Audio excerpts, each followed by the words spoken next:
Oke, Assalamualaikum warahmatullahi wabarakatuh. Berjumpa kembali dalam portal belajar online SMK Sinar Parahyangan bersama saya, Anang Khairul Anak. Pada video kali ini yang akan kita bahas adalah mata pelajaran kimia. Untuk selanjutnya, silahkan disimak video berikut ini dan jangan sampai tertinggal setiap pembahasan yang ada dalam video.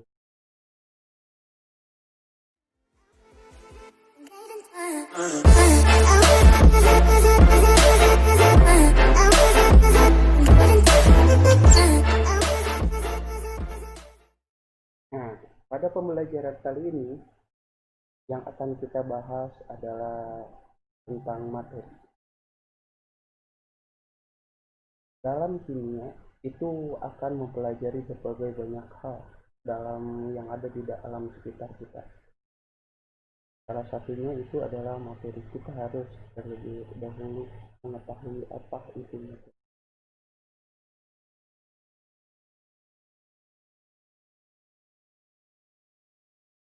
Materi adalah segala sesuatu yang memiliki massa dan menempati ruang, seperti buku, makanan, uang. Uang juga ikut termasuk ke dalam materi. Materi dalam kimia maupun materi dalam kehidupan kita sehari-hari. Kemudian udara juga itu sebuah materi karena dia juga memiliki massa dan menempati ruang. Bayangkan yang ada di dalam balon itu pasti ada udara. Gas itu berupa udara, itu menempati ruang yaitu balonnya, karet balonnya, dan juga memiliki massa. Ketika kita timbang, maka balon itu akan memiliki berat. Ya meskipun tidak akan terlihat kalau misalkan kita ukur timbang dengan perasaan. Jadi harus dengan timbangan yang khusus. Kemudian materi dalam kimia itu memiliki sifat. Yang pertama ada sifat fisika, kemudian ada sifat kimia, ada sifat intensif, dan juga ada sifat ekstensif. Sifat fisika, keadaan fisis materi, yaitu keadaan fisiknya.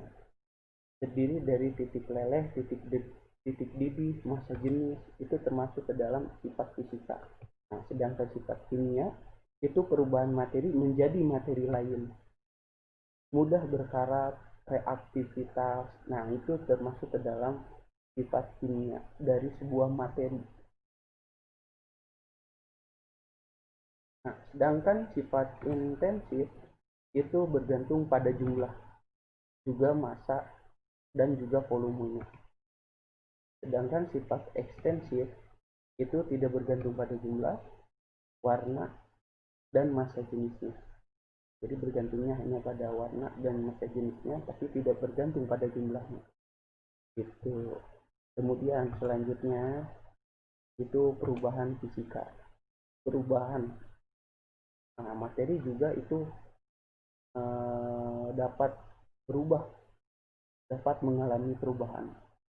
Perubahan dalam materi itu ada dua, yaitu perubahan fisika dan juga perubahan kimia. Perubahan fisika merupakan perubahan yang tidak menghasilkan materi baru, tidak ada perubahan wujud. Contohnya ini, kayak misalkan kita air, kita dinginkan maka itu akan membeku, namun ketika membeku itu menjadi padat, kemudian ketika kita panaskan itu akan kembali menjadi cair.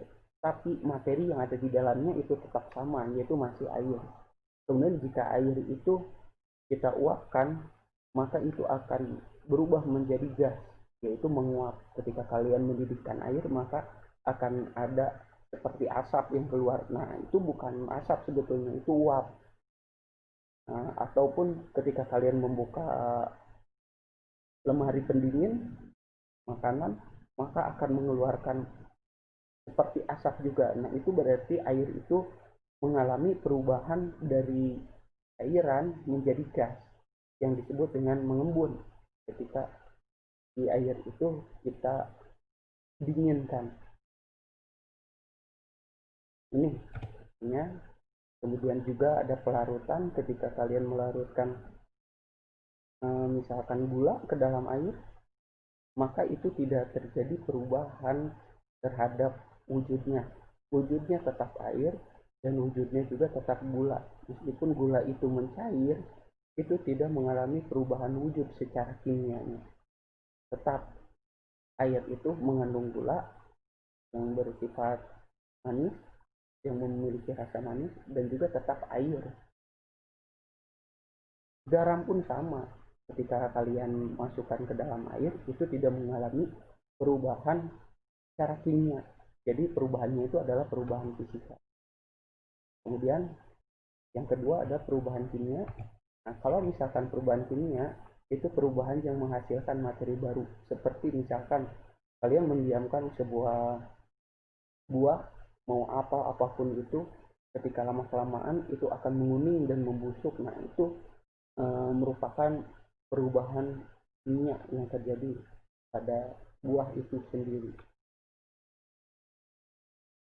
Apalagi apel yang menjadi coklat itu kan, apel itu mengandung antioksidan.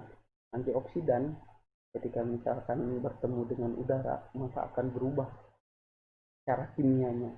Kemudian juga kembang api itu juga ada perubahan kimia di dalamnya. Ketika kembang api itu potasium kalian bakar, maka akan mengalami perubahan secara kimianya.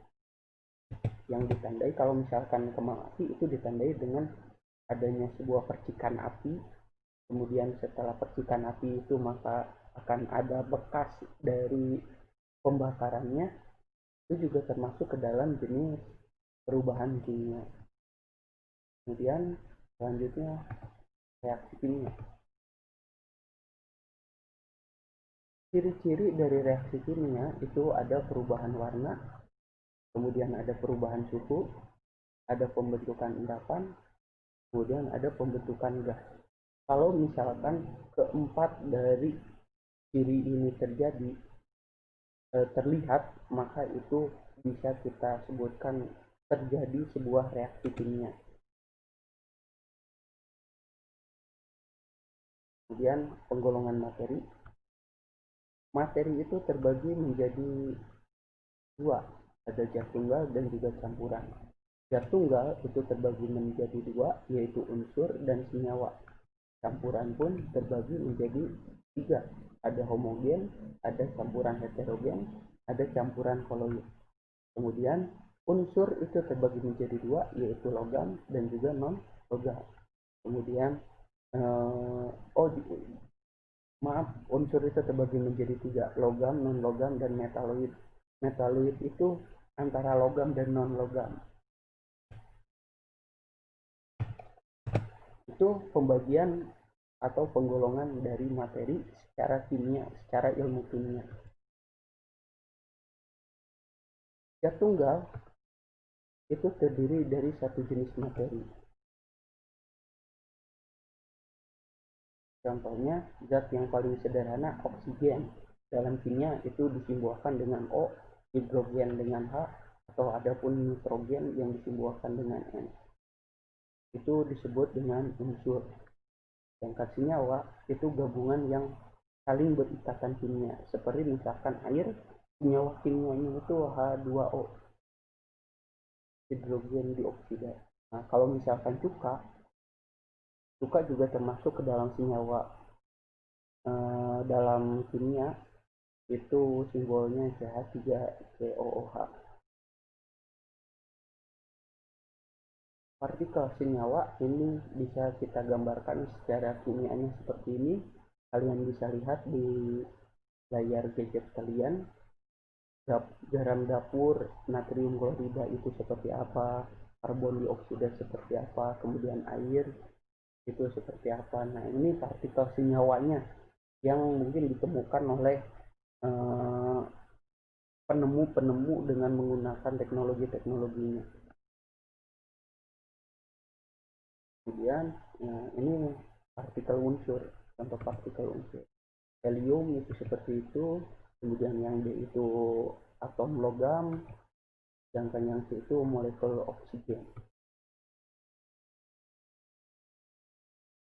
Kemudian yang kedua itu campuran.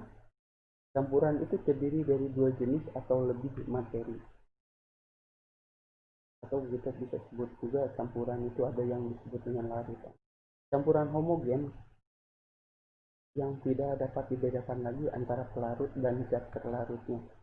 Sedangkan suspensi campuran heterogen yang antara zatnya dapat dibedakan tanpa mikroskop ultra. Sedangkan koloid itu campuran yang keadaan antara larutan dan suspensinya.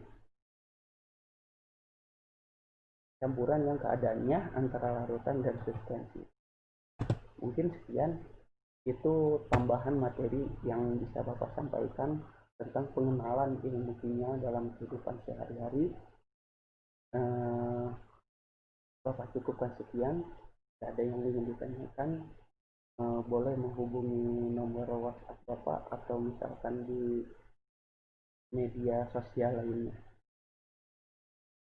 Akhir kata, tetap jaga kesehatan, tetap di rumah.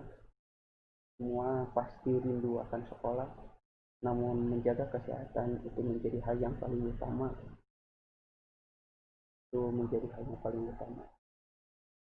Tetap sehat, tetap di rumah, semangat terus belajar di rumahnya. Wabillahi taufiq wal hidayah. Wassalamualaikum warahmatullahi wabarakatuh.